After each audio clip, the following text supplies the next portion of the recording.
11 avocats ont dit que c'était impossible de gagner l'affaire, mais la femme de ménage a demandé 5 minutes et a trouvé une faille cachée. Le millionnaire est tombé à genoux devant elle en larmes, et la proposition qu'il a faite a changé sa vie pour toujours. Que pensez-vous qu'il va se passer dans cette histoire? Commentez et n'oubliez pas de vous abonner à notre chaîne et dites-nous de quelle ville vous nous regardez. Je vous promets que ce sera la meilleure histoire que vous entendrez de votre vie. Si cette histoire vous a ému, en tant qu'auditeur premium, il y a des récits encore plus profonds, intenses et secrets. Ce sont des histoires que seuls les membres les plus intimes connaissent. Cliquez sur Devenir membre maintenant et écoutez les meilleures histoires exclusives à un prix abordable. L'imposant siège de la société de construction Horizon se distinguait sur l'avenue Montaigne comme un monument au succès entrepreneurial français. L'immeuble de verre réfléchissant de 40 étages reflétait le ciel de Paris et, en ce lundi matin, semblait particulièrement intimidant. À l'intérieur, au 38e étage, François Leroy, PDG et fondateur de l'entreprise, regardait par la fenêtre panoramique avec une expression qui mêlait inquiétude et incrédulité. « Comment en sommes-nous arrivés là, Sophie ?» demanda-t-il, sans détourner son regard de la ville qui s'étendait sous ses pieds. Sophie Dubois, directrice juridique d'Horizon et bras droit de François depuis plus de 15 ans, soupira profondément avant de répondre. Le contrat du complexe Saint-Denis avait des failles que nous n'avons pas remarquées, François. Une clause spécifique concernant les délais et les pénalités qui peut être interprétée de deux façons complètement différentes. La mairie exige près de 200 millions d'euros en compensation. Le complexe Saint-Denis était le plus grand projet de l'histoire de la société de construction Horizon, un ensemble d'immeubles commerciaux et résidentiels qui transformerait une zone dégradée du nord de Paris. Avec un investissement de 2 milliards d'euros, c'était le projet qui consoliderait l'entreprise comme le plus grand constructeur du pays. Maintenant, tout était menacé par une seule clause ambiguë. 200 millions, c'est pratiquement tout notre fonds de roulement. Nous ne survivrions pas à cela. François se tourna finalement pour faire face à Sophie. Son visage, normalement confiant, montrait des signes de fatigue et de défaite. J'ai convoqué les 11 meilleurs avocats spécialisés en droit des contrats du pays. Ils seront ici demain pour une réunion d'urgence.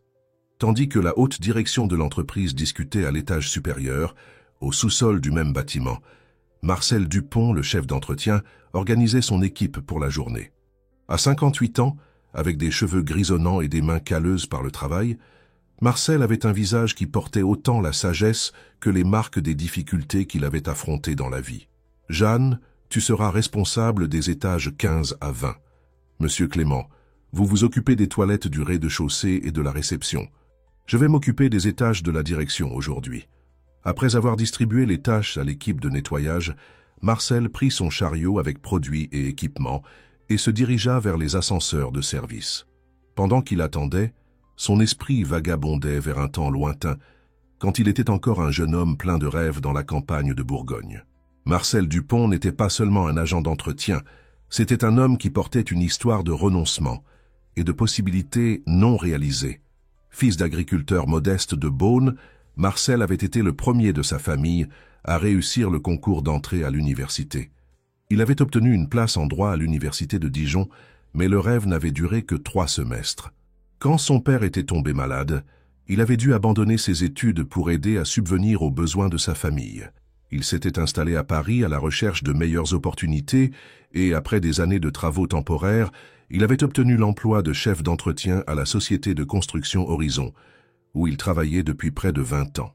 L'ascenseur arriva au 38e étage et Marcel en sortit en poussant silencieusement son chariot dans les couloirs moquetés. En s'approchant de la principale salle de réunion, il remarqua l'atmosphère tendue. Les portes en verre étaient fermées, mais il pouvait voir François Leroy gesticuler nerveusement, tout en parlant avec Sophie et 2 autres cadres qu'il ne reconnut pas. « Le problème, messieurs, c'est que nous ne pouvons pas simplement payer cette pénalité. Cela finirait par épuiser nos liquidités. Mais nous ne pouvons pas non plus risquer un procès qui s'éterniserait pendant des années et ternirait notre réputation, disait François, sa voix audible à travers les portes mal fermées. Marcel ralentit ses mouvements, nettoyant méticuleusement les vitres près de la salle. Il n'avait pas l'intention d'espionner, mais les mots « clause contractuelle » et « interprétation ambiguë » éveillèrent son intérêt. Ces termes le transportèrent instantanément au cours de droit des contrats qu'il avait suivi des décennies auparavant. Le lendemain, Marcel fut à nouveau affecté au nettoyage des étages supérieurs. Quand il arriva au 38e étage, il trouva le couloir principal agité. Des hommes et des femmes en costumes impeccables entrèrent dans la salle de réunion principale, portant des dossiers et des ordinateurs portables. C'étaient les avocats convoqués par Sophie. Toute la journée, tout en accomplissant ses tâches, Marcel observa discrètement les mouvements dans la salle. Les voix s'élevaient occasionnellement, indiquant des désaccords animés. En fin d'après-midi, lorsqu'il entra pour récupérer les tasses de café et nettoyer la salle adjacente, il entendit clairement la discussion. La clause 47.3 est claire quand elle établit que le délai commence à courir à partir de la signature, disait un avocat à la voix grave. Non, vous vous trompez. La même clause fait référence à l'annexe C, qui établit que le délai ne commence qu'après l'émission des permis environnementaux, répondait une avocate. Le problème est précisément l'ambiguïté. La clause permet les deux interprétations, et la mairie a évidemment choisi celle qui lui est la plus favorable. Intervenait un troisième. Marcel continua son travail, mais son esprit traitait rapidement chaque argument qu'il entendait. Cette discussion lui rappelait un cas spécifique qu'il avait étudié lors de son bref passage à la faculté, le principe de l'interprétation la plus favorable à l'adhérent dans les contrats d'adhésion. À la fin de la journée, alors qu'il se préparait à partir, Marcel passa à nouveau par le couloir de la direction. La réunion continuait, mais désormais dans une ambiance encore plus tendue. À travers les portes vitrées, il vit François Leroy avec le visage entre les mains, tandis que les avocats continuaient à discuter avec animation. Ce fut à ce moment-là que quelque chose s'éveilla en Marcel. Un mélange de compassion, de courage et la résurgence d'une passion endormie pour le droit. Peut-être, pensa-t-il, pourrait-il offrir une perspective que ces brillants avocats, au milieu de tant de complexité, n'arrivaient pas à voir. Le cœur battant et les mains légèrement tremblantes, Marcel prit une décision qui changerait non seulement sa vie, mais aussi le destin de la société de construction Horizon. Il ajusta son uniforme, respira profondément et, contrevenant à toutes les règles non écrites sur la hiérarchie d'entreprise, se dirigea vers la salle de réunion. 25 ans avant la crise à la société de construction Horizon, dans une petite maison de briques apparentes à Beaune, en Bourgogne, le jeune Marcel Dupont célébrait avec sa famille sa réussite au concours d'entrée en droit à l'université de Dijon. Son père, Gérard Dupont, un homme de peu de mots et de nombreux cals aux mains, regardait son fils avec un mélange de fierté et d'inquiétude. « Mon fils va être avocat », disait-il aux voisins qui venaient le féliciter. Premier de la famille à mettre les pieds dans une université. Madame Dupont, mère de Marcel, avait préparé un petit déjeuner spécial ce dimanche matin. L'arôme de pain frais sortant du four remplissait la modeste maison, se mêlant à l'odeur du café fort qu'elle savait que son fils adorait. « Tu vas changer de vie, mon fils », disait-elle, tout en servant une autre tasse de café à Marcel. « Tu vas connaître un monde que ni ton père ni moi n'avons pu connaître. » Marcel souriait, mais sentait le poids de la responsabilité. Il savait que ses parents avaient économisé chaque centime possible pour qu'il puisse se consacrer aux études, au lieu de travailler dans les vignes comme ses frères aînés. « Je vais honorer chacun de vos sacrifices », promit-il, tenant les mains calleuses de ses parents. Les premières semaines à l'université furent un éblouissement. Marcel fut enchanté par la bibliothèque juridique, avec ses milliers de volumes organisés sur des étagères qui semblaient ne pas avoir de fin. Il y passait des heures, bien au-delà du nécessaire pour les cours, absorbant les connaissances comme une éponge assoiffée. Le professeur qui l'a le plus marqué était Étienne Moreau, un spécialiste en droit des contrats. Petit, avec des lunettes rondes et une voix posée, le professeur Moreau avait le don de transformer la complexité des contrats en quelque chose de fascinant. « Le contrat n'est pas seulement un document, messieurs, » disait-il pendant les cours, « c'est la matérialisation de la volonté des parties. Et dans cette matérialisation, chaque mot importe, chaque virgule a une signification. Un bon avocat sait que la véritable justice se cache souvent dans les détails. » Ces mots restèrent gravés dans la mémoire de Marcel. La fascination pour les détails, pour la précision du langage juridique, pour la recherche de ce qui importait vraiment au milieu de paragraphes et de paragraphes de jargon technique. C'est pendant l'un de ces cours que le professeur présenta le cas, qui maintenant, des décennies plus tard, résonnait dans l'esprit de Marcel, alors qu'il observait la crise à la société de construction Horizon. C'était un précédent de la Cour de cassation sur l'interprétation des clauses ambiguës dans les contrats administratifs. Quand il y a ambiguïté, expliqua le professeur à cette occasion, on doit chercher l'interprétation qui reflète le mieux la bonne foi objective et l'équilibre entre les parties. Aucun contrat ne doit être un instrument d'enrichissement sans cause ou d'onérosité excessive. Mais le rêve universitaire de Marcel ne dura que 3 semestres. La lettre de sa mère arriva par un après-midi pluvieux de mai. Son père avait subi un AVC et était alité, incapable de travailler. La petite propriété viticole de la famille ne générait pas assez de revenus, et ses frères avaient déjà leurs propres familles à entretenir. Cette même nuit, Marcel prit le train pour Beaune. À son arrivée, il trouva son père immobile dans le lit qu'il occupait dans le salon de la petite maison. Sa mère, vieillie de 20 ans en quelques mois à peine, tentait de cacher ses larmes tout en racontant comment il survivait grâce à l'aide des voisins. La décision fut douloureuse mais inévitable. Marcel abandonna ses études et partit pour Paris à la recherche d'un emploi. La promesse de revenir pour terminer ses études s'éloigna de plus en plus avec les années, surtout après que ses parents furent partis, d'abord le père, puis la mère, consumés par le temps et le travail acharné. À Paris, Marcel rencontra Marie, une jeune femme de Bretagne qui travaillait comme couturière dans un atelier du Sentier. Ils se marièrent moins d'1 an après s'être rencontrés, et bientôt vint leur premier enfant, Thomas. 2 ans plus tard, naquit Julie. La responsabilité de subvenir aux besoins d'une famille rendait le rêve du diplôme en droit de plus en plus lointain.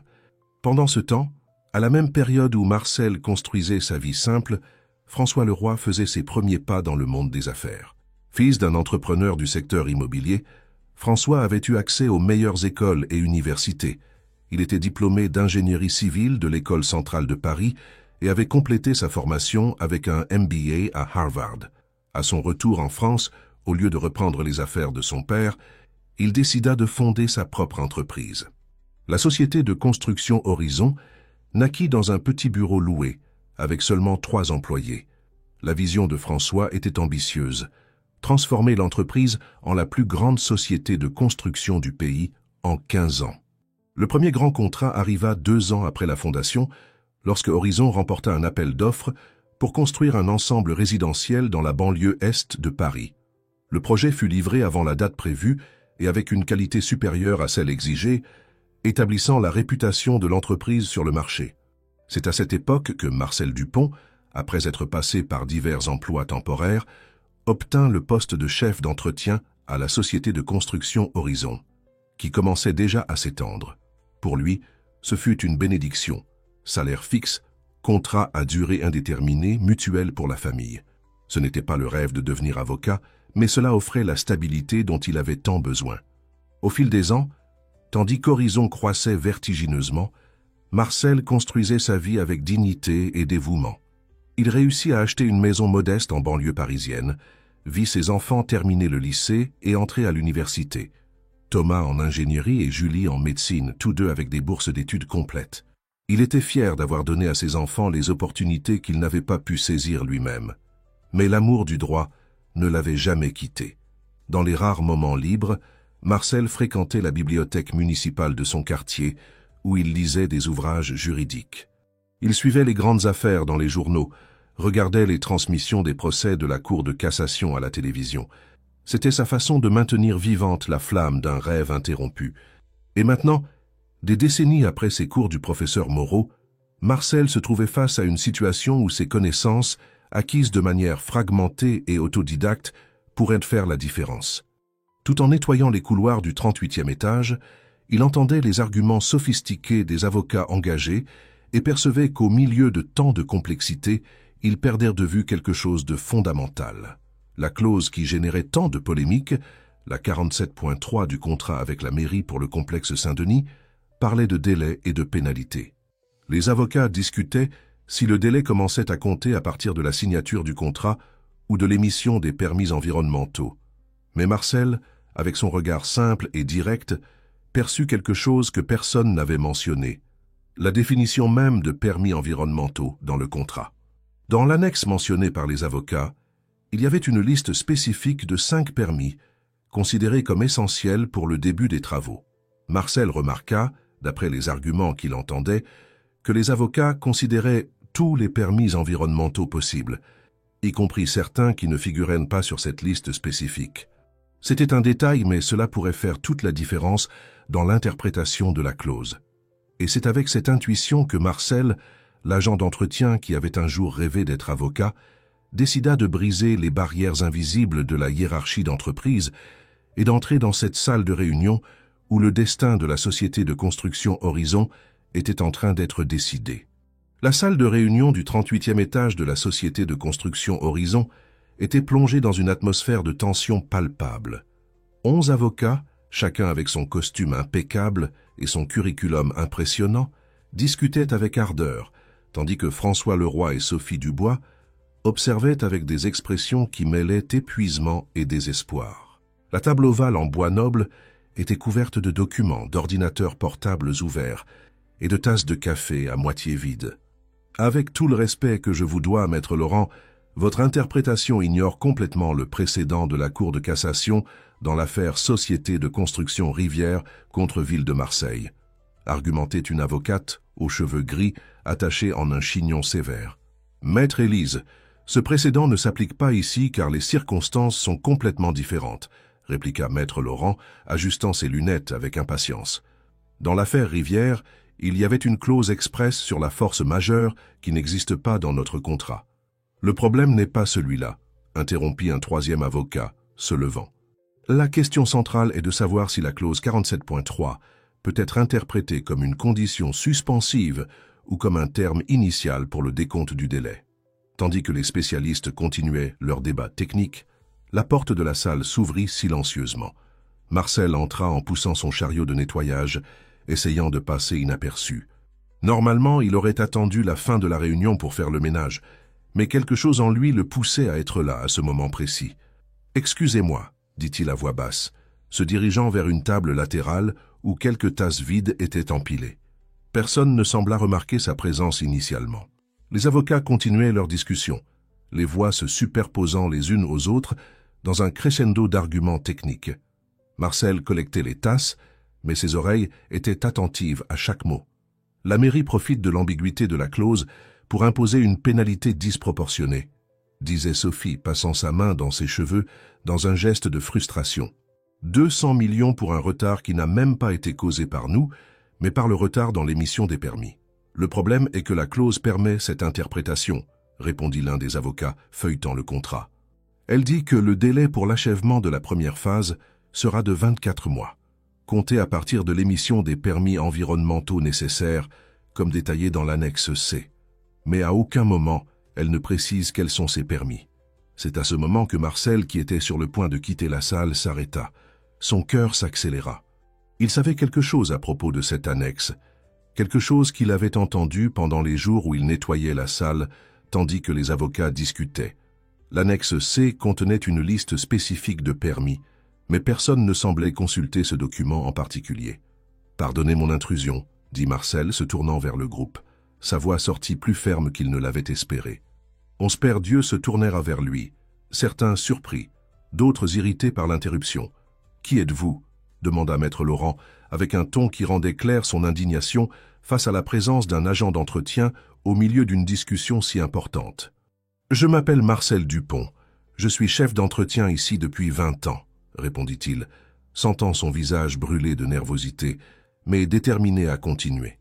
Je ne voulais pas interrompre, mais j'ai entendu la discussion ces derniers jours, pendant que je faisais le ménage, et je pense avoir remarqué quelque chose qui pourrait être utile. » Un silence gêné envahit la salle. François Leroy, qui jusqu'alors semblait indifférent à tout, leva les yeux, curieux. « Monsieur Dupont, nous sommes en réunion privée et... » commença Sophie, se levant pour le conduire dehors. « Laissez-le parler, » interrompit François, à la surprise de tous. « À ce stade, nous sommes prêts à écouter n'importe quelle idée. Qu'avez-vous remarqué, monsieur Dupont ?» Marcel respira profondément, essayant d'organiser ses pensées. Les mots du professeur Moreau, d'il y a tant d'années, résonnaient dans son esprit. Un bon avocat sait que la véritable justice se cache souvent dans les détails.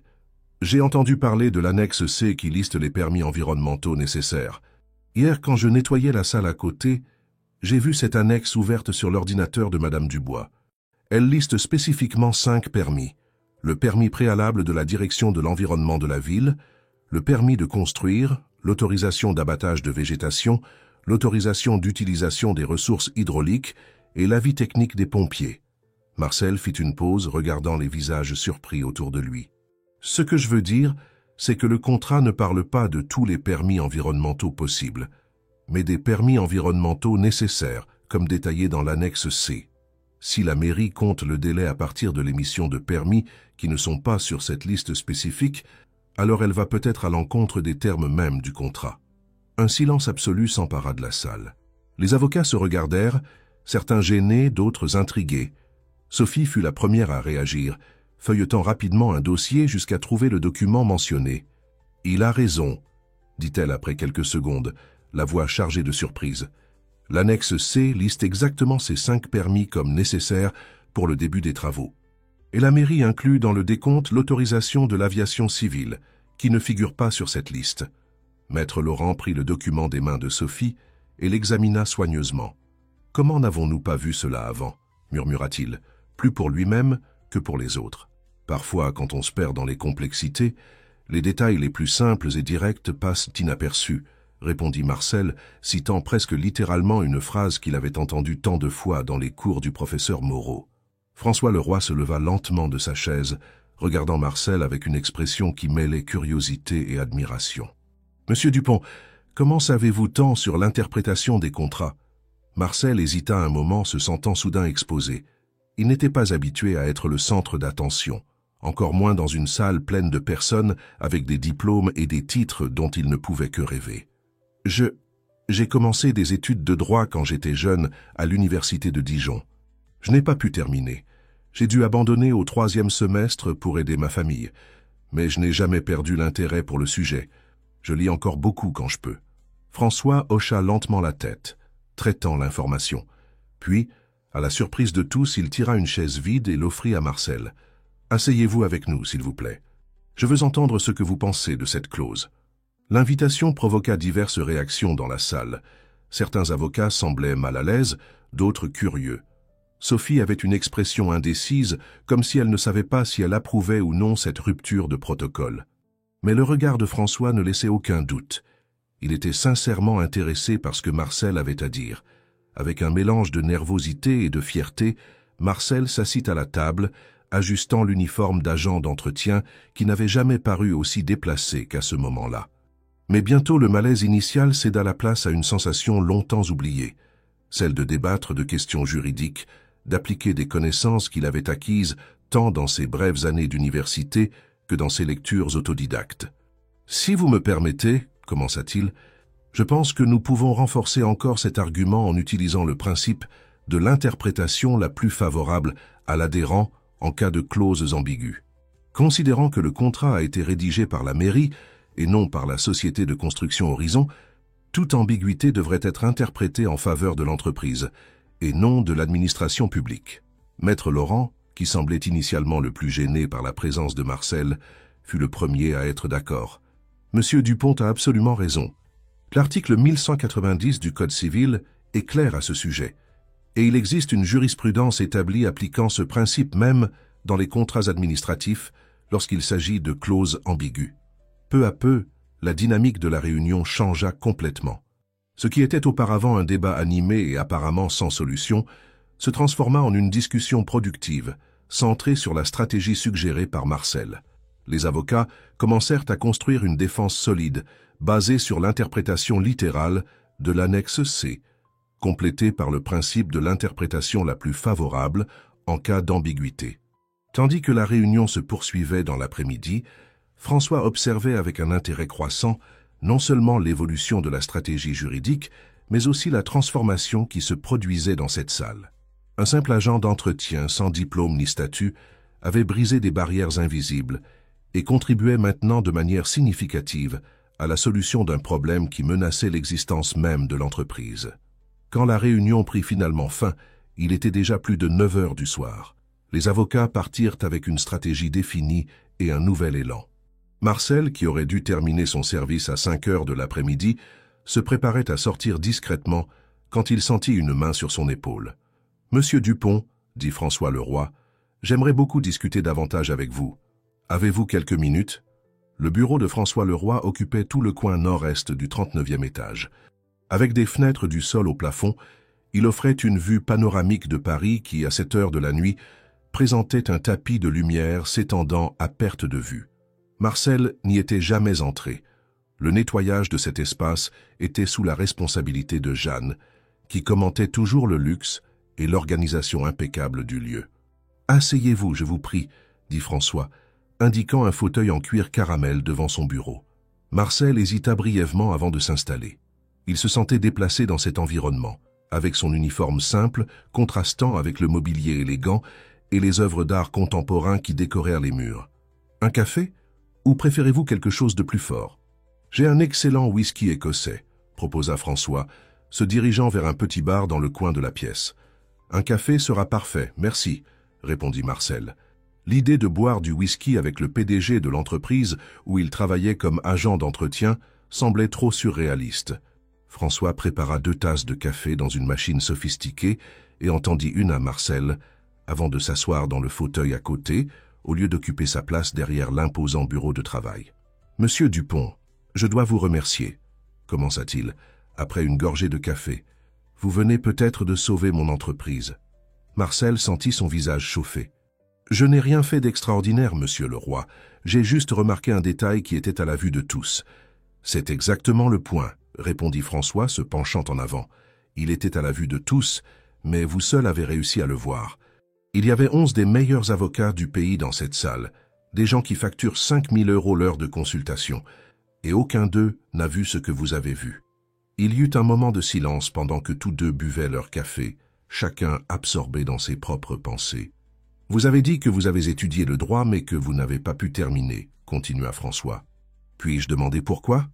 Marcel respira profondément et raconta son histoire, les parents modestes à Beaune, la joie de la réussite au concours d'entrée, les cours du professeur Moreau, l'AVC de son père et la nécessité d'abandonner les études pour subvenir aux besoins de la famille. Il parla des années à Paris, du mariage avec Marie, des enfants qui ont pu étudier grâce à son travail acharné, et comment il n'avait jamais complètement abandonné l'amour du droit, se tenant informé grâce à des lectures et au suivi de cas importants. François écouta attentivement, sans interrompre. Quand Marcel termina son récit, il y avait une expression pensive sur son visage. « Quel âge avez-vous, monsieur Dupont ?»« 58 ans, monsieur. »« Et combien de temps vous reste-t-il avant la retraite ?»« Eh bien, selon les règles actuelles, environ 9 ans encore. Mais j'économise de l'argent pour peut-être pouvoir arrêter un peu avant si la santé le permet. » François se leva et marcha jusqu'à la fenêtre, observant la ville illuminée en dessous. Il resta silencieux pendant quelques instants avant de se retourner vers Marcel. « J'ai une proposition à vous faire. Vous n'avez pas besoin de répondre maintenant. Vous pouvez y réfléchir tranquillement et en parler avec votre famille. J'aimerais vous offrir un nouveau poste ici, chez Horizon. Vous continueriez à recevoir votre salaire actuel, mais vous auriez une réduction de temps de travail pour pouvoir reprendre vos études de droit. L'entreprise paierait vos frais de scolarité dans une bonne université privée. Après l'obtention de votre diplôme, vous pourriez travailler dans notre département juridique si vous le souhaitez. » Marcel cligna des yeux plusieurs fois, incapable de traiter complètement ce qu'il venait d'entendre. Son esprit essayait de comprendre comment sa vie pourrait changer si drastiquement en l'espace d'une seule journée. « Monsieur Leroy, je ne sais pas quoi dire. C'est très généreux, mais je suis déjà vieux pour recommencer. Et pourquoi feriez-vous cela pour moi ?» François revint s'asseoir, regardant directement dans les yeux de Marcel. « Je vais vous raconter quelque chose que peu de gens savent, monsieur Dupont. Mon grand-père, le père de mon père, était analphabète. Il travaillait comme porteur aux halles. Un jour, un client régulier, un avocat, a remarqué que mon grand-père avait une intelligence hors du commun pour les affaires, même sans savoir lire. Cet avocat l'a encouragé à étudier et a même payé un professeur particulier pour l'alphabétiser. Mon grand-père, déjà âgé de près de 40 ans, a appris à lire et à écrire, puis a fait des cours du soir et a finalement réussi à ouvrir une petite entreprise de matériaux de construction. Cette entreprise a grandi et a permis à mon père d'étudier l'ingénierie. Et c'est mon père qui m'a donné la base financière pour commencer Horizon. » Marcel écoutait attentivement, commençant à comprendre où François voulait en venir. « Ce que j'essaye de dire, continua François, c'est que nous avons tous besoin d'une chance dans la vie. Mon grand-père a eu la sienne, aujourd'hui je peux vous donner cette chance. Et ce n'est pas de la charité, c'est la reconnaissance d'un talent. Ce que vous avez fait aujourd'hui, identifier cette question dans le contrat, démontre un type d'intelligence et de perspicacité qui ne s'apprend dans aucune faculté. Si Horizon peut compter sur quelqu'un comme vous dans notre équipe juridique à l'avenir, ce sera un énorme gain pour nous. Les mots de François tombèrent comme une pluie sur une terre sèche pour Marcel. Un rêve qu'il avait gardé si profondément en lui qu'il se permettait à peine de le reconnaître, était maintenant ravivé par quelqu'un qui le connaissait à peine, mais qui avait vu en lui une valeur que peu avaient perçue. Je vais devoir réfléchir, fut tout ce qu'il put dire. Bien sûr, prenez le temps qu'il vous faut, répondit François, avec un sourire compréhensif. Mais il y a encore une chose. Il se leva et alla jusqu'à son bureau d'où il prit une enveloppe. Indépendamment de votre décision concernant la proposition d'études, j'aimerais que vous acceptiez ceci comme remerciement pour votre contribution aujourd'hui. Marcel prit l'enveloppe d'une main hésitante et l'ouvrit. À l'intérieur, il y avait un chèque avec un montant qui fit s'écarquiller ses yeux. C'est beaucoup d'argent, monsieur le roi. Je ne peux pas accepter. Ce sont 50 000 €, monsieur Dupont. C'est une prime pour votre perspicacité qui, si notre stratégie fonctionne, économisera 200 millions à l'entreprise. Considérez cela comme un pourcentage minime de ce que vous nous avez aidé à préserver.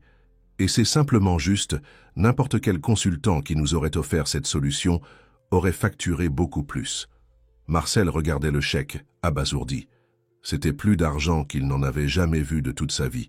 Il pensa immédiatement au prêt immobilier qu'il pourrait rembourser. Au traitement dentaire dont Marie avait besoin, mais qu'ils avaient reporté par manque de ressources. À la possibilité d'aider son fils Thomas, qui rêvait de faire un échange universitaire pendant ses études d'ingénierie. « Je ne sais pas comment vous remercier », murmura-t-il, la voix étranglée par l'émotion. « C'est Horizon qui vous remercie, monsieur Dupont. Et je veux que vous sachiez que, quelle que soit votre décision concernant la reprise des études, il y aura toujours de la place pour vous ici. » Quand Marcel quitta finalement le bâtiment de la société de construction Horizon ce soir-là, le monde semblait différent. Les mêmes rues, les mêmes bus, les mêmes personnes pressées, mais tout avait une nouvelle lumière, une nouvelle signification. En attendant à l'arrêt de bus, tenant fermement l'enveloppe dans la poche intérieure de sa veste, Marcel ressentit quelque chose qu'il n'avait pas éprouvé depuis longtemps, l'espoir. Pas seulement l'espoir habituel que le mois se termine sans dette ou que les enfants aillent bien, mais un espoir profond, transformateur, que peut-être, même à 58 ans, il était encore possible de recommencer. Le bus qui le ramènerait chez lui arriva, et Marcel monta, trouvant un siège vide au fond. Tandis que le véhicule serpentait dans les rues congestionnées de Paris, il imaginait la réaction de Marie quand il lui raconterait tout ce qui s'était passé. Elle l'avait toujours soutenu, même dans les moments les plus difficiles, ne se plaignant jamais des longues heures de travail ou du salaire modeste.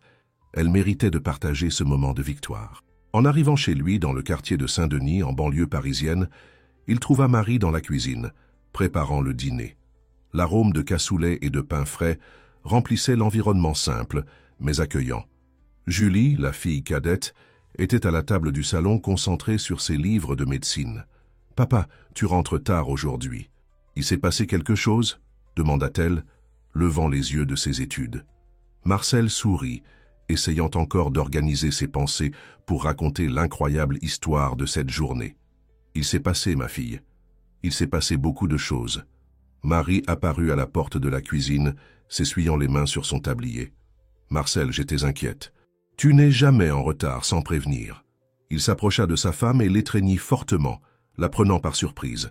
« Nous devons parler, » dit-il. « J'ai une histoire incroyable à te raconter et une décision importante à prendre ensemble. » Pendant ce temps, dans l'appartement luxueux du 16e arrondissement, François Leroy réfléchissait aussi aux événements de la journée.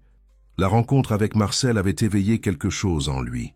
Une perception que peut-être la société de construction Horizon, dans sa quête incessante de croissance et de profit, avait perdu quelque chose de fondamental en cours de route.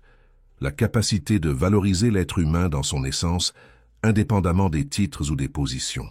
Assis sur sa terrasse, avec un verre de whisky à la main, François commença à imaginer ce que serait Horizon si cette philosophie était appliquée à plus grande échelle. Et à ce moment-là, une idée commença à prendre forme dans son esprit. Une idée qui, dans les prochains jours, se transformerait en un projet ambitieux qui non seulement changerait la culture de l'entreprise, mais aussi la vie de nombreux employés comme Marcel. La nouvelle se répandit rapidement dans les couloirs de la société de construction Horizon. Ce n'était pas tous les jours qu'un agent d'entretien participait à une réunion avec les plus hauts dirigeants et avocats de l'entreprise, encore moins qu'il contribuait de façon décisive à la solution d'un problème qui menaçait l'existence même de la société. Les réactions variaient du scepticisme à l'admiration, de la moquerie à la curiosité. « On dit que Monsieur Dupont va devenir avocat », commenta une réceptionniste du 20e étage à une collègue pendant la pause café. « C'est des racontards. Comment un agent d'entretien de presque 60 ans va-t-il devenir avocat ?» répondit l'autre, levant les yeux au ciel. « Mais j'ai entendu Madame Dubois dire à Monsieur Philippe que François a offert de payer ses études. Il paraît que le vieux a étudié le droit quand il était jeune. Au département des ressources humaines, la directrice Claire Martin recevait un appel direct de François Leroy. « Je veux que vous créiez un nouveau programme, Claire. Nous l'appellerons Talent Horizon. L'idée est d'identifier des employés à tous les niveaux de l'entreprise qui démontrent un potentiel de croissance et de leur offrir des bourses d'études, du mentorat et des opportunités de développement de carrière. » Inspiré par le cas de l'agent d'entretien, je suppose, demanda Claire, qui avait déjà entendu parler de l'incident. « Exactement. Monsieur Dupont m'a fait réaliser combien de talents nous pouvons gaspiller en ne regardant pas au-delà des postes et des titres. Je veux que ce programme soit une priorité. » Pendant ce temps, dans la petite maison de Saint-Denis, Marcel et Marie discutaient dans la cuisine après que les enfants étaient allés se coucher. Le chèque de 50 000 € était sur la table entre eux, avec une calculatrice et un cahier où ils avaient noté des possibilités pour l'utilisation de l'argent. « Nous pouvons rembourser le prêt immobilier, faire ton traitement dentaire, et il resterait encore pour aider Thomas avec son échange universitaire, » disait Marcel regardant les notes. « Mais et la proposition de reprendre tes études ?» demanda Marie, tenant la main de son mari. « C'est ton rêve, Marcel. Tu as toujours voulu être avocat. » Marcel soupira, passant la main dans ses cheveux gris. « Je ne sais pas, Marie. À 58 ans, commencer des études de 5 ans. Quand j'aurai mon diplôme, j'aurai déjà plus de 60 ans. Et alors ? Tu auras plus de 60 ans de toute façon. La différence est que tu peux être un homme de 60 et quelques années, avec un diplôme d'avocat ou sans. » Marcel sourit. Marie avait toujours cette capacité de simplifier les choses, d'aller droit au but. « Et tu penses que j'y arriverai ? Ça fait si longtemps que je n'ai pas étudié formellement. Ah, je serai dans une salle pleine de jeunes de 20 ans. Tu suis des affaires juridiques à la télévision, tu lis des livres de droit pendant ton temps libre et tu as été capable de résoudre un problème que des avocats coûteux n'ont pas pu résoudre, » répondit Marie avec fermeté. « Bien sûr que tu y arriveras. Et quelle importance à l'âge de tes camarades. Tu seras là pour apprendre, pas pour rivaliser avec eux. » Le lendemain matin, Marcel arriva au travail à l'heure habituelle, mais fut immédiatement convoqué dans le bureau de Sophie Dubois, la directrice juridique. « Bonjour, monsieur Dupont, » salua-t-elle, indiquant une chaise. « François m'a parlé de la proposition qu'il vous a faite. Avez-vous déjà pris une décision ? » ?»« Bonjour, madame Dubois. »« Oui, j'ai parlé avec ma femme hier soir et nous avons décidé d'accepter. Je vais reprendre mes études de droit. » Un sourire sincère illumina le visage habituellement sérieux de Sophie. « Je suis très heureuse de l'entendre. J'ai déjà préparé quelques options d'université pour que vous puissiez les considérer. Ce sont toutes d'excellentes institutions et elles sont ici à Paris. » Elle remit à Marcel un dossier avec des informations sur 3 facultés de droit, incluant les programmes d'études, l'emplacement et la réputation sur le marché. « Et il y a encore une chose, » continua-t-elle. « François et moi avons discuté et nous aimerions que vous commenciez la transition vers un nouveau rôle dès aujourd'hui. Vous continuerez à recevoir votre salaire normalement, mais au lieu de vos tâches habituelles d'agent d'entretien, vous passerez quelques heures par jour au département juridique, aidant à l'organisation des documents et vous familiarisant avec les procédures. Cela vous aidera quand vous commencerez vos études. Qu'en pensez-vous » Marcel n'arrivait pas à croire ce qu'il entendait. En moins de 48 heures, sa vie avait complètement changé. « J'accepte, bien sûr. Mais et l'équipe de nettoyage? Qui va coordonner? J'ai déjà parlé avec Monsieur Clément. Il assumera votre position comme chef d'entretien par intérim, jusqu'à ce que nous trouvions un remplaçant permanent. » Cet après-midi même, vêtu d'une chemise et d'un pantalon que Marie avait préparé à la hâte quand il avait appelé pour raconter les nouvelles, Marcel entra dans le département juridique de la société de construction Horizon pour la première fois en tant que collaborateur, non, comme agent d'entretien. Il fut accueilli par Amélie Renaud, une jeune avocate récemment embauchée qui avait été désignée pour l'aider dans son adaptation. « Monsieur Dupont, bienvenue. Madame Dubois m'a tout expliqué. Je suis là pour vous aider à vous familiariser avec notre routine et nos procédures. » Marcel découvrit rapidement que le département juridique était un monde à part au sein de l'entreprise. Les avocats parlaient un langage propre, plein de termes techniques et d'abréviations. Mais à sa surprise, beaucoup de ce qu'il entendait ne lui était pas totalement étranger, grâce aux années de lectures autodidactes et à la brève période à la faculté des décennies auparavant. Les semaines suivantes furent d'intenses adaptations. Pendant la journée, Marcel apprenait dans la pratique comment fonctionnait le département juridique d'une grande entreprise de construction. Le soir, il étudiait pour l'examen d'entrée avec l'aide de Julie, sa fille, qui lui prêtait des livres et expliquait des concepts qu'il avait du mal à comprendre. La nouvelle que l'agent d'entretien avait sauvé l'entreprise d'une amende millionnaire et était maintenant en train d'être préparé pour devenir avocat se répandit non seulement chez Horizon, mais aussi dans le secteur de la construction. Les journaux et magazines spécialisés commencèrent à contacter François pour des interviews sur le cas. « C'est une histoire incroyable », commenta une journaliste du magazine Construction et Affaires lors d'une interview avec François. « Ne craignez-vous pas que d'autres employés commencent à exiger le même type d'opportunité ?»« Au contraire, » répondit François avec un sourire. « J'espère qu'ils l'exigeront.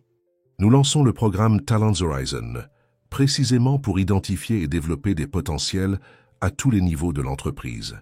Le cas de M. Dupont nous a fait réaliser qu'il existe beaucoup de talents cachés dans notre organisation. » La journaliste posa quelques questions techniques supplémentaires sur le programme avant de revenir au sujet qui l'intéressait vraiment. « Et qu'en est-il du contrat avec la mairie? La stratégie développée avec l'aide de l'agent d'entretien a-t-elle fonctionné ?»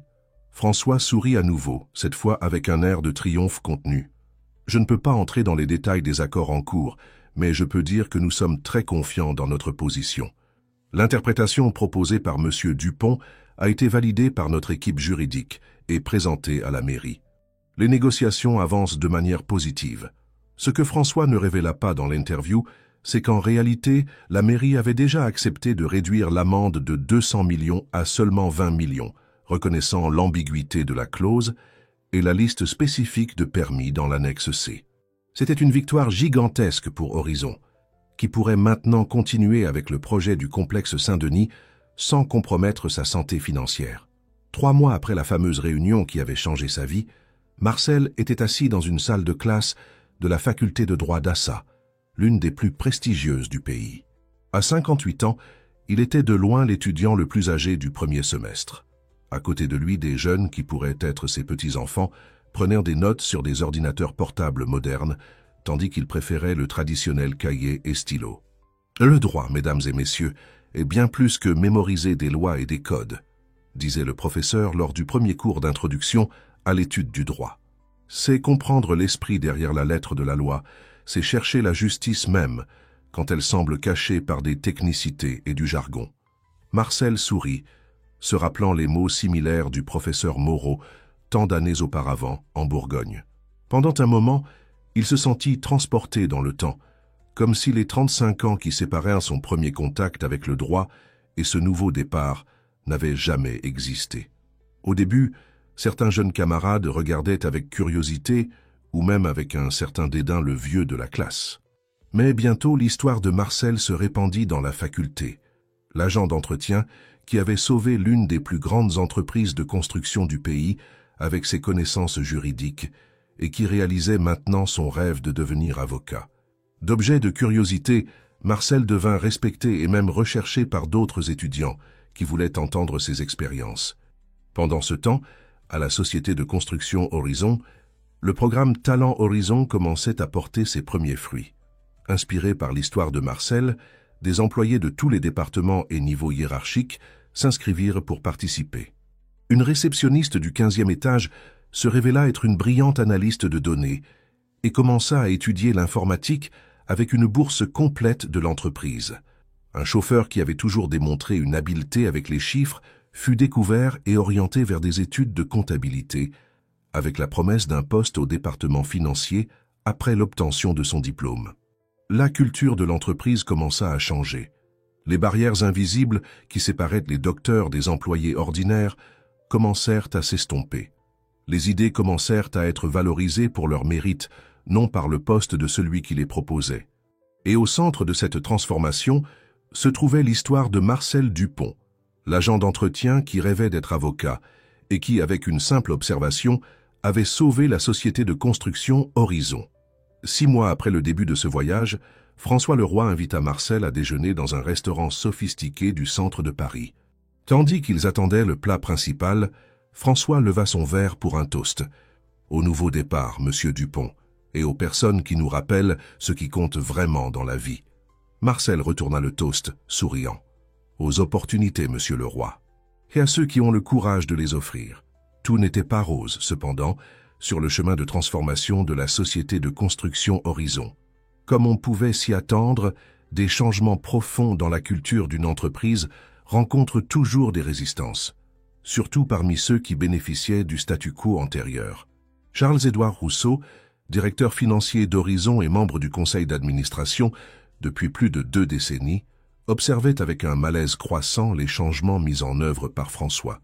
Pour lui, le cas de Marcel Dupont et le programme Talent Horizon étaient des romantismes qui n'avaient pas leur place dans le monde des affaires. « François, nous devons parler, dit-il, entrant sans cérémonie dans le bureau du PDG un vendredi après-midi.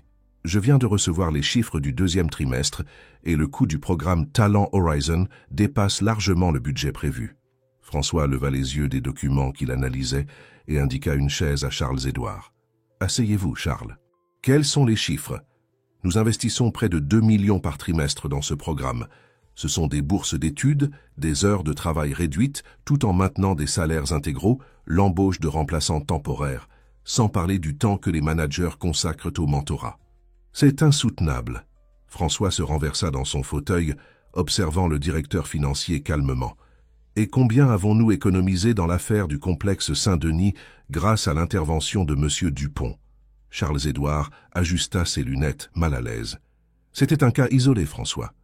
Nous ne pouvons pas baser toute une politique d'entreprise sur un seul événement fortuit. »« 180 millions, répondit François, ignorant l'objection. « Nous avons économisé 180 millions grâce à la perspicacité d'un employé que beaucoup ici considéraient comme invisible.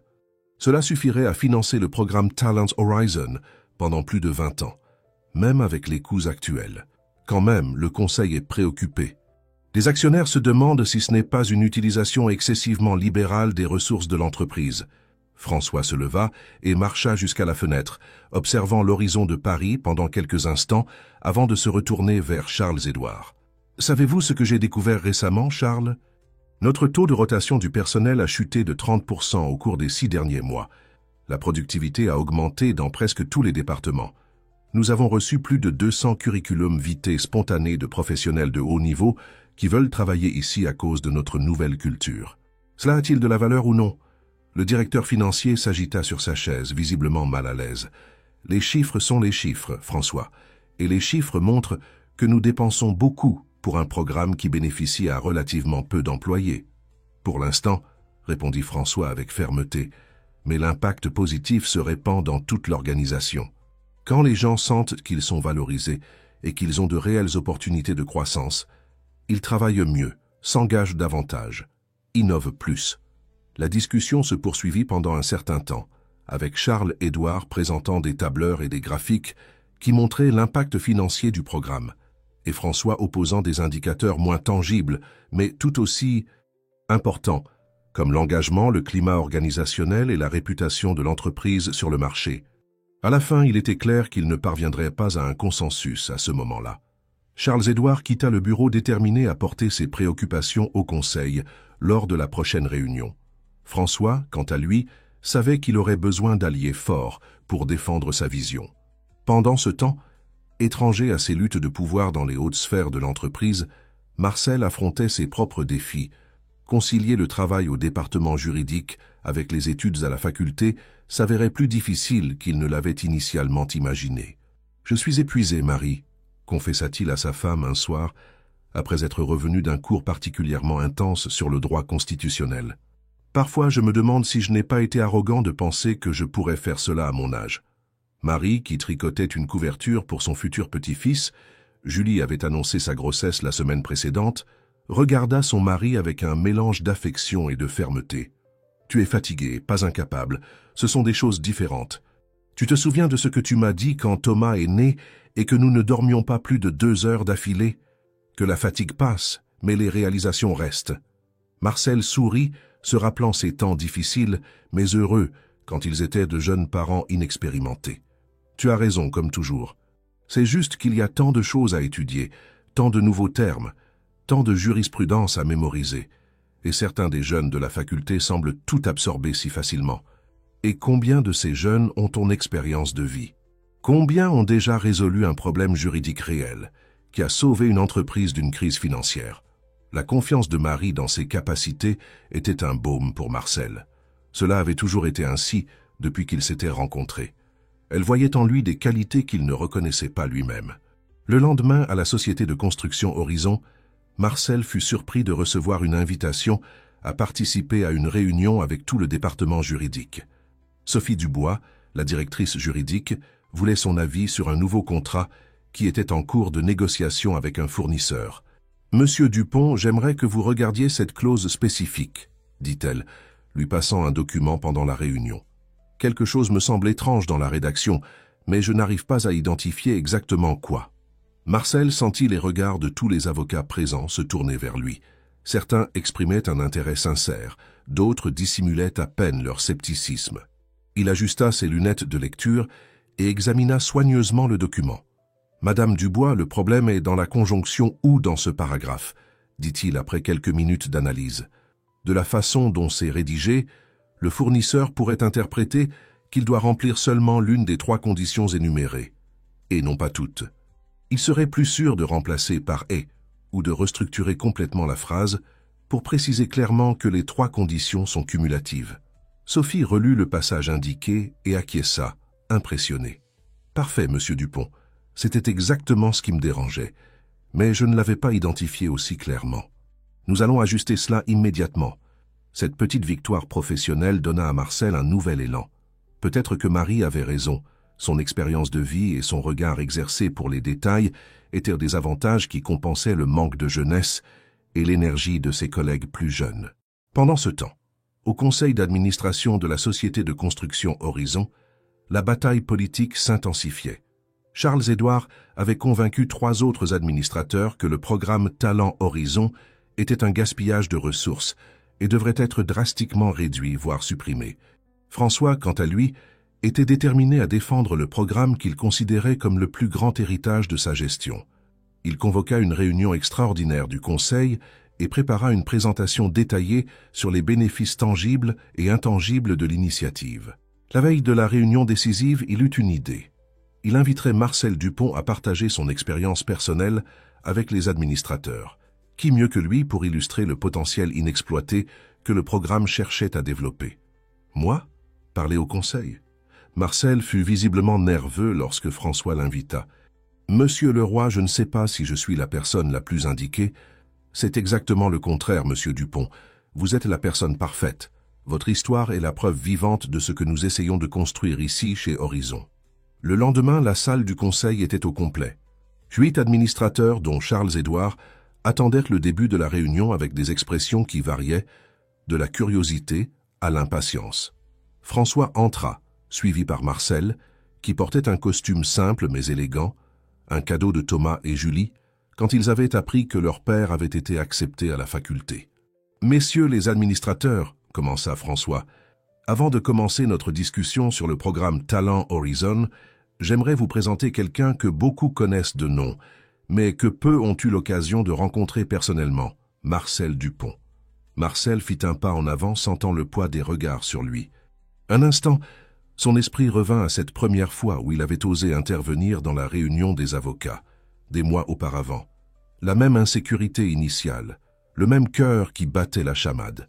Mais maintenant, il y avait aussi quelque chose de différent. La confiance qui venait de savoir que sa voix avait de la valeur, que son expérience comptait. « Bonjour, messieurs », commença-t-il, la voix d'abord tremblante mais qui gagna en assurance au fur et à mesure qu'il parlait. « Je m'appelle Marcel Dupont. Jusqu'à il y a 6 mois, j'étais chef d'entretien ici à la société de construction Horizon. Pendant les 20 minutes qui suivirent, Marcel partagea son parcours, depuis le jeune homme qui avait dû abandonner son rêve de devenir avocat pour subvenir aux besoins de sa famille, jusqu'à l'agent d'entretien qui, des décennies plus tard, avait eu le courage d'offrir une solution à un problème juridique complexe. Il parla de la façon dont la reconnaissance de François et l'opportunité offerte par l'entreprise avaient transformé non seulement sa vie, mais aussi la façon dont il voyait le monde et lui-même. « Messieurs, j'ai presque 60 ans. J'aurais pu accepter la prime qui m'a été offerte et continuer ma vie comme avant. Ça aurait été le chemin le plus facile. Mais quand Monsieur le Roi m'a offert la chance de reprendre un rêve que je croyais perdu à jamais, j'ai réalisé qu'il n'est jamais trop tard pour recommencer. Et c'est la beauté du programme Talents Horizon. Il reconnaît que la valeur et le potentiel ne dépendent pas de l'âge, du poste ou de la formation antérieure. » Quand Marcel termina son intervention, il y eut un moment de silence dans la salle. Même Charles-Édouard semblait touché par le récit sincère et émouvant. François profita du moment pour présenter les données concrètes qu'il avait préparées, montrant comment le programme, malgré l'investissement initial significatif, commençait déjà à générer des retours mesurables pour l'entreprise. À la fin de la réunion, le Conseil vota pour le maintien et même l'expansion du programme Talents Horizon. Charles-Édouard fut le seul à voter contre, mais son expression en quittant la salle suggérait que même lui commençait à réévaluer ses positions. Pour Marcel, ce jour représenta bien plus qu'une victoire pour le programme qui avait changé sa vie. Ce fut la confirmation que sa voix était désormais entendue, respectée et valorisée dans les plus hauts cercles d'une entreprise où, pendant des années, il n'avait été qu'une présence silencieuse et invisible dans les couloirs. En sortant de la salle du conseil, il trouva François qui l'attendait. « Monsieur Dupont, je n'ai pas de mots pour vous remercier. Votre témoignage a été plus puissant que n'importe quel tableau ou graphique que j'aurais pu présenter. J'ai simplement dit la vérité, Monsieur le Roi, et la vérité est que ce programme change des vies, pas seulement la mienne. » François sourit, mettant sa main sur l'épaule de Marcel dans un geste de camaraderie qui aurait été impensable quelques mois auparavant. « Continuons à changer des vies, Monsieur Dupont, et qui sait, peut-être aussi à changer un peu le monde des affaires français dans le processus. » 3 ans s'écoulèrent depuis cet après-midi fatidique où Marcel Dupont, alors agent d'entretien, avait décidé d'intervenir dans la réunion des avocats de la société de construction Horizon. Le temps, comme toujours, avait apporté des changements, certains attendus, d'autres surprenants. L'amphithéâtre principal de l'université d'Assas était plein à craquer. Familles, amis et collègues attendaient avec impatience la cérémonie de remise des diplômes des étudiants en droit. Parmi les centaines de sièges occupés, au 3e rang, Marie essayait de dissimuler ses larmes d'émotion. À ses côtés, Thomas, Julie et le petit Lucas, son petit-fils de 2 ans, attendirent le grand moment. « Vous pensez que papa est très nerveux ?» demanda Julie, ajustant la nouvelle robe qu'elle avait achetée spécialement pour l'occasion. « Connaissant papa, il doit être plus préoccupé par nous que par lui-même, » répondit Thomas en souriant. Dans les coulisses, Marcel ajustait sa toge et son chapeau, n'arrivant toujours pas à croire totalement que ce moment était arrivé. À 61 ans, il était sur le point de réaliser le rêve qui avait été interrompu 4 décennies plus tôt. « Nerveux, Monsieur Dupont ?» demanda Camille, une camarade de classe 40 ans plus jeune que lui, mais qui était devenue une grande amie pendant les études. « Un peu, » admit-il en souriant, « mais c'est une bonne nervosité, celle de l'accomplissement. Vous le méritez plus que nous tous, » dit-elle, l'embrassant brièvement. « Vous êtes un exemple pour toute la promotion. » En effet, Marcel était devenu une figure appréciée dans la faculté. Son dévouement, combiné à l'expérience de vie et à la sagesse que les années apportent, avait fait de lui l'un des meilleurs étudiants de la promotion.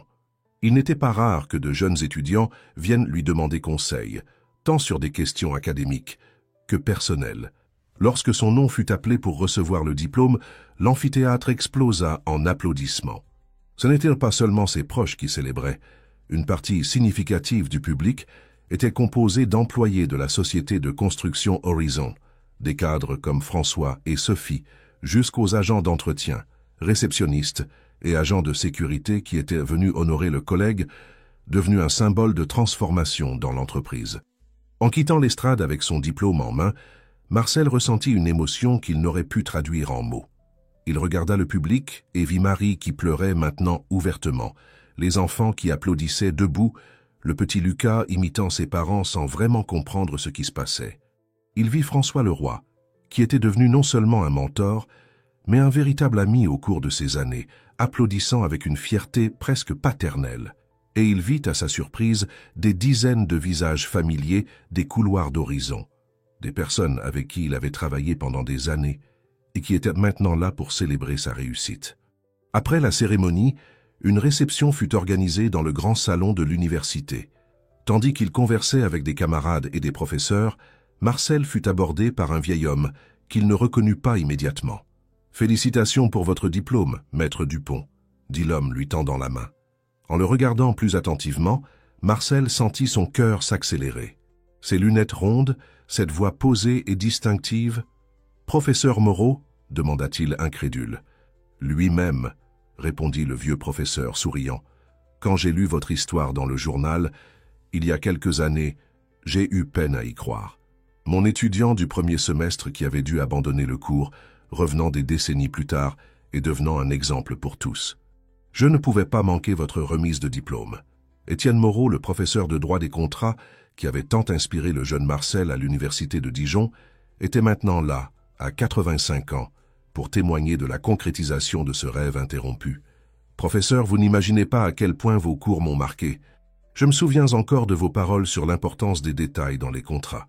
C'est ce qui m'a aidé à identifier le problème dans ce contrat d'Horizon. Et dire que vous vous êtes souvenu de mes cours après tant d'années, répondit Étienne, visiblement ému. C'est le plus beau cadeau qu'un professeur puisse recevoir. La surprise de la présence de l'ancien professeur ne fut qu'une des nombreuses émotions de cette journée. Des heures plus tard, dans un restaurant réservé spécialement pour l'occasion, Marcel célébrait avec sa famille et ses amis les plus proches. François Leroy se leva pour porter un toast. « À Marcel Dupont », commença-t-il, levant son verre, l'homme qui non seulement a réalisé son propre rêve, mais qui a aussi aidé à transformer toute une entreprise par son courage et sa sagesse. Et j'ai le plaisir d'annoncer officiellement qu'à partir de la semaine prochaine, Maître Dupont sera le nouveau coordinateur du département d'inclusion et de développement des talents de la société de construction Horizon. La nouvelle fut accueillie par des applaudissements et des félicitations. Le programme Talents Horizon, qui avait débuté inspiré par l'histoire de Marcel, était devenu si réussi et emblématique que l'entreprise avait décidé de créer un département spécifique pour le gérer et étendre ses initiatives. Et personne n'était plus approprié pour le diriger que l'homme qui symbolisait son essence. « Merci, François », répondit Marcel, visiblement ému. « C'est un immense honneur. Mais cette réussite n'est pas seulement la mienne. C'est celle de ma famille, qui m'a soutenu à chaque étape de ce voyage. C'est celle des collègues d'Horizon, qui m'ont accueilli dans un nouveau rôle avec tant de respect. Et c'est celle de toutes les personnes qui ont cru qu'il n'est jamais trop tard pour recommencer. Les années qui suivirent apportèrent encore plus de transformations, tant pour Marcel que pour la société de construction Horizon. Le département d'inclusion et de développement des talents s'épanouit sous la direction de Marcel, élargissant ses initiatives au-delà des bourses d'études. Des programmes de mentorat, des ateliers de développement personnel et professionnel, et des partenariats avec des universités et des institutions d'enseignement devinrent partie intégrante de la culture de l'entreprise. Plus important encore, le modèle commença à se répandre. D'autres entreprises, inspirées par le succès d'Horizon, commencèrent à mettre en œuvre des programmes similaires. Marcel était fréquemment invité à donner des conférences et à partager son expérience lors d'événements d'entreprise dans toute la France. Lors d'un de ces événements, 5 ans après l'obtention de son diplôme, Marcel rencontra Charles-Édouard Rousseau, l'ancien directeur financier d'Horizon, qui s'était tant opposé au programme Talents Horizon. « Maître Dupont », salua Charles-Édouard avec un sourire qui révélait un mélange de respect et une certaine dose de regret. « Votre conférence était inspirante. Merci, Charles-Édouard. Je suis heureux que vous soyez venu. Vous savez, j'avais tort, » admit l'ancien directeur financier dans un rare moment d'humilité. « Quand je me suis opposé au programme, je ne pensais qu'aux chiffres, aux tableaux. Je ne voyais pas la valeur humaine derrière. Et qu'est-ce qui vous a fait changer d'avis ? demanda Marcel, sincèrement curieux. C'était de voir les résultats à long terme. Horizon est devenue l'entreprise où tous les professionnels rêvent de travailler dans le secteur. Le turnover a chuté à des niveaux minimaux. La productivité a augmenté de façon constante. Et plus important encore, une culture d'innovation et de collaboration s'est créée qu'aucune formation d'entreprise traditionnelle n'aurait pu créer. Marcel acquiesça, compréhensif. Il savait que la transformation des mentalités ne se produisait pas du jour au lendemain, surtout dans un environnement aussi traditionnel que le monde des affaires français. L'important est que vous voyez maintenant la valeur d'investir dans les personnes, indépendamment de leur position dans la hiérarchie de l'entreprise. Oui, et j'essaie d'appliquer cela dans mon nouveau cabinet de conseil, répondit Charles-Édouard. D'ailleurs, j'aimerais vous inviter à donner une conférence à mes clients sur le sujet. C'était un signe de plus de l'ampleur des changements. L'homme qui autrefois ne voyait en Marcel qu'un agent d'entretien et un coût opérationnel, le reconnaissait maintenant comme une autorité et une source d'inspiration. À la société de construction Horizon, l'héritage de Marcel continuait de croître. Le programme qu'il coordonnait maintenant avait bénéficié directement à plus de 200 employés, avec des bourses d'études et des opportunités de développement de carrière. Indirectement, il avait transformé la culture de toute l'organisation, créant un environnement où les idées étaient valorisées indépendamment de leur origine, où l'innovation était encouragée à tous les niveaux et où chaque employé sentait qu'il pouvait grandir et se développer. François Leroy, toujours PDG de l'entreprise, réfléchissait souvent à la façon dont une simple décision, celle d'écouter un agent d'entretien qui avait quelque chose d'important à dire, avait déclenché une transformation si profonde. Par un dimanche ensoleillé, presque 7 ans après cette réunion fatidique, Marcel était dans sa maison à Saint-Denis, maintenant agrandie et rénovée, mais toujours le foyer accueillant de toujours. Il jouait avec ses petits-enfants dans le jardin. Outre Lucas, fils de Julie, il y avait maintenant la petite Héloïse, fille de Thomas, quand son téléphone sonna. C'était Sophie Dubois, maintenant vice-présidente juridique d'Horizon. « Marcel, as-tu vu le monde aujourd'hui ?» demanda-t-elle, avec une excitation inhabituelle dans sa voix normalement contrôlée. « Pas encore, pourquoi ?»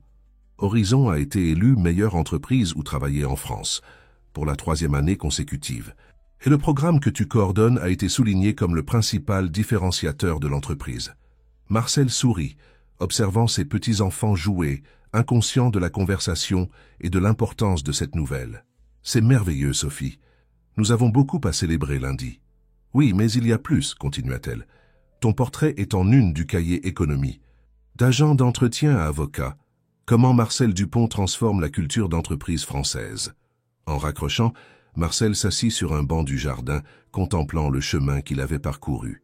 D'un jeune homme qui avait dû abandonner ses rêves pour subvenir aux besoins de sa famille, à un agent d'entretien qui avait osé parler quand tous s'attendaient à ce qu'il reste silencieux, et finalement à un avocat et cadre respecté qui aidait à transformer la façon dont les entreprises voyaient et valorisaient leurs employés. Marie s'approcha, s'asseyant à ses côtés. « Bonne nouvelle ?» demanda-t-elle, remarquant son sourire contemplatif. « Les meilleurs » répondit-il, tenant la main de la femme qui avait toujours cru en lui, même dans les moments les plus difficiles. « Tu sais, Marie, parfois je pense à comment aurait été ma vie si j'avais pu terminer mes études quand j'étais jeune. Et comment penses-tu qu'elle aurait été ?» Marcel réfléchit un moment, observant les petits-enfants courir dans le jardin, la maison qu'ils avaient construite ensemble, pensant aux nombreux employés d'Horizon qui avaient trouvé de nouvelles opportunités grâce au programme qu'il coordonnait. Probablement plus facile à bien des égards, mais je ne suis pas sûr qu'elle aurait été plus significative. Je pense que j'ai dû vivre toutes les expériences que j'ai vécues, les difficultés, les défis, les années comme agent d'entretien, pour vraiment comprendre la valeur d'une opportunité et l'importance de tendre la main pour aider les autres à atteindre leurs rêves.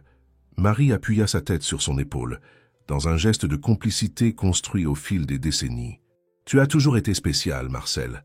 La différence est que maintenant le monde entier peut le voir. » Ce soir-là, avant de dormir, Marcel prit un livre de l'étagère, une édition usée d'introduction à l'étude du droit, qui avait appartenu au professeur Moreau et lui avait été offerte le jour de sa remise de diplôme. Sur la page de garde, une dédicace écrite avec la calligraphie tremblante du vieux professeur, à Marcel Dupont, qui nous enseigne que la vraie connaissance ne vient pas seulement des livres ou des diplômes, mais de la capacité d'observer le monde avec des yeux attentifs et un cœur ouvert. Votre ancien professeur qui maintenant apprend aussi de vous. Étienne Moreau. Ces mots résumaient, d'une certaine façon, le parcours extraordinaire qu'il avait vécu. Un parcours qui avait commencé avec un jeune homme plein de rêves à Beaune, était passé par des décennies de travail anonyme comme agent d'entretien, et avait culminé en une transformation qui allait bien au-delà de sa propre vie, atteignant une entreprise entière et qui sait, peut-être même un petit morceau du monde des affaires français. Et tout cela parce qu'à un moment crucial, il avait eu le courage de parler et quelqu'un avait eu la sagesse d'écouter.